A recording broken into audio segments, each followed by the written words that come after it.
My grandson slid a red back rent letter onto this table tonight and said, "Sign here, Grandma, or they'll throw you out." As if fear would make my hand forget how to write. The red letter is still on this table in this room. I'm Winifred. I keep calm when money feels scary. A few hours ago, my grandson and his girlfriend stood right here, waving this letter and a pen at me, talking fast about helping with my rent. They wanted my signature on new papers I had never seen before. They counted on panic. What they forgot is that I keep notes, I ask steady questions, and I do not sign anything in a hurry at this table. Earlier today, before they came, this room was quiet. The phone rang, and a serious voice from the housing office said, "Mrs. Brown, our system shows you owe 2 months of rent. We sent a letter." My heart jumped, but my voice stayed level. I said, "Please read it slowly to me, and please send a clear copy to my address and my own phone." I wrote each word down at this table, line by line. When we ended the call, I did not rush. I just looked at my notes and said out loud, "Something is off here." Why did I say that? Because my pension arrives on the same day every month, and I have a little pension review habit. I sit in this chair, open my notebook, and check. Pension in, rent out, lights paid, food covered. For years, it has matched. 2 months ago, my grandson Jay said, "Grandma, let me move your bills online. It will be easier. I'll handle it." I let him, but I kept my notebook. Today, the numbers in my notebook say rent paid. The letter says rent missing. So either the building made a mistake, or someone moved my money somewhere else. I did not want to sit with this worry alone. So I called my neighbor and friend, Mrs. Horn, and asked, "Can you come sit in this room with me for a bit? I have a money letter I don't like." She came, put her bag by this chair, and we spread my notebook and the housing notes out on this table. "Back rent?" she read. "But you showed me your rent check last month." We both stayed calm. We decided on our job for the afternoon. Not to fix everything, just to understand what the paper really said. The post came. I opened the envelope at this table with my friend watching. Inside was the back rent letter in red, and under it, a small note. "Please bring updated pension proof and consider adding a co-tenant for support." The handwriting on that small note was messy and younger. It did not look like the printed part. We circled 3 phrases with my pen: back rent, pension proof, and add co-tenant. Under each, we wrote a question. Is rent actually missing? What proof do they need? Who asked for a co-tenant? We did not jump to trust or to anger. We walked through steady questions, one line at a time. Then I made a call from this room with the letter in front of me. "Hello, this is Winifred Brown in apartment 3B. I got a letter about back rent," I said. "Can we go over it slowly?" The clerk pulled up my file. I listened with my pen ready. "I see your payments," she said. 2 months ago, they came from a different online account name, but the amounts are correct. There is some confusion with where they were logged. And I see a request on file to add 2 co-tenants, Jay and Tessa. My hand stopped. "Who made that request?" I asked softly. "It was made by phone," she replied. "A young man said he was managing things for you." "I did not make that request," I said clearly, still in this chair. "Please mark that in my file." The clerk's voice changed. She slowed down. "I can put a note," she said. "I can also email you the exact note we have here and a clean copy of the letter without extra handwriting." I gave her my own email and my own phone number, not Jay's. When the email came through, I printed it at my neighbour's place and brought it back to this table. The typed letter was firm but normal. The little "add co-tenant" note that had been on my paper was not on the official copy at all, so someone had written that extra line by hand, right over my fear. At this table, I laid the two versions side by side. One was from the housing office. One was from somewhere else. "This part is real," I said, touching the printed logo and the words "Rent Review Meeting." "This part is not," I said, pointing to the handwritten "Add co-tenant" line. My neighbour nodded. "So your problem is not the office," she said. "Your problem is that someone is trying to slide themselves into your lease." It hurt to even think it could be my own grandson. But I would not close my eyes and pretend. I called the office back from this room. "I want to be very clear," I said. "My rent is paid from my pension. I am able to come to any meeting myself.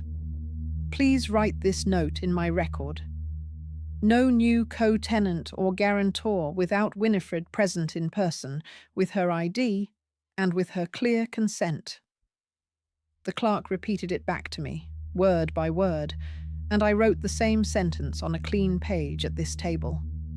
We also set a proper pension review meeting for next week, with just me and a staff member.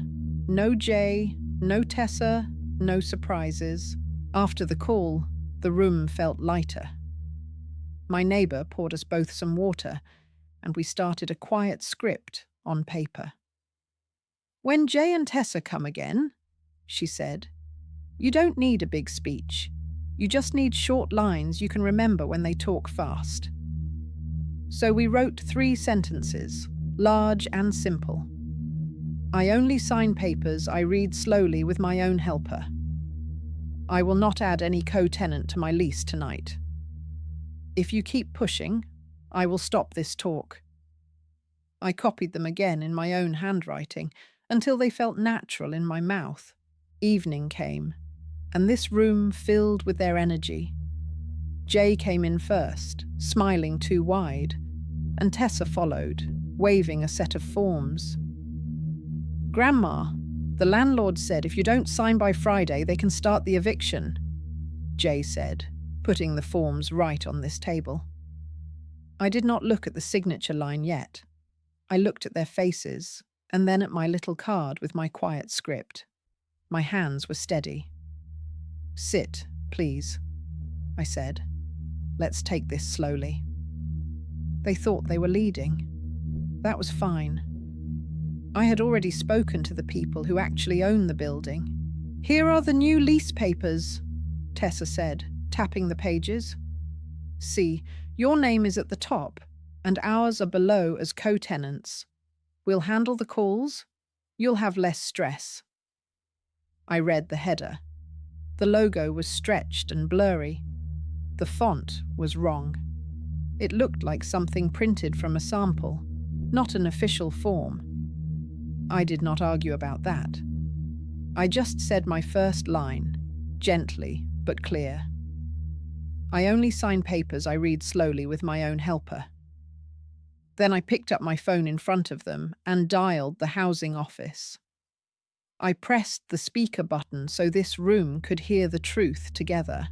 "Hello, this is Winifred from 3B again," I said. "I have 2 people here with papers they say are from you. Can you please tell us if you asked for a new lease with their names?" The clerk checked. "No, ma'am," she said, her voice now very firm. "We did not send any new lease forms. We only asked you to bring pension proof to a review meeting. Your rent is up to date. There is no eviction order." The silence in this room after those words was heavy. Jay's mouth opened and closed. Tessa's hand tightened on the pen. My neighbor sat very still in the other chair, a quiet witness. Jay tried again. "Grandma, maybe they made a mistake," he said quickly. "But if you just sign this, we can talk to them later. They like dealing with younger people." I took a breath and used my second line. "I will not add any co-tenant to my lease tonight." My voice was soft, but it did not shake. Tessa's mask slipped. "Do you want to get kicked out?" she snapped. "We're the only ones trying to help you." Instead of defending myself, I asked one simple question. "Who wrote this note about adding you two on the first letter I saw?" I let the question sit in the air like a bell. No one answered. Jay looked at the floor. Tessa stared at the wall. I remembered the rule from my card and went to my third sentence. "If you keep pushing, I will stop this talk." I stood up from this chair very slowly. "I am safe in this apartment," I said. "My rent is paid. The office knows it. I will bring my pension letter myself next week. You are both welcome to visit me with respect. You are not welcome to manage my lease or my money." I walked to the door and opened it. It did not have to be a fight. It just had to be clear. They left in a storm of hurt looks and half-finished excuses, but the storm stayed outside this room. My neighbor and I sat back down at this table with the papers between us. We made piles, real letters from the office, fake forms printed by someone else, my notebook with years of rent records, my pension letter. We wrote one more note for the housing file. Grandson Jay and partner Tessa tried to add themselves as co-tenants without my knowledge. I would show it at the meeting. We also wrote a short line just for my heart. Feeling sad is not the same as being unsafe.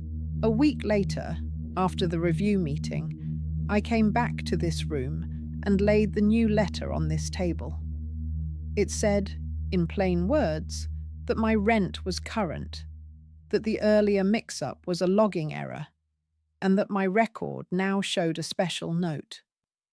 No third party may change this lease without Winifred present and consenting. The staff member had also removed Jay's phone number from the file and put mine back. We checked my pension together. It was enough. They thanked me for keeping good records. "You made our job easier," the clerk said. It felt good to have an office on my side, not only in my fears.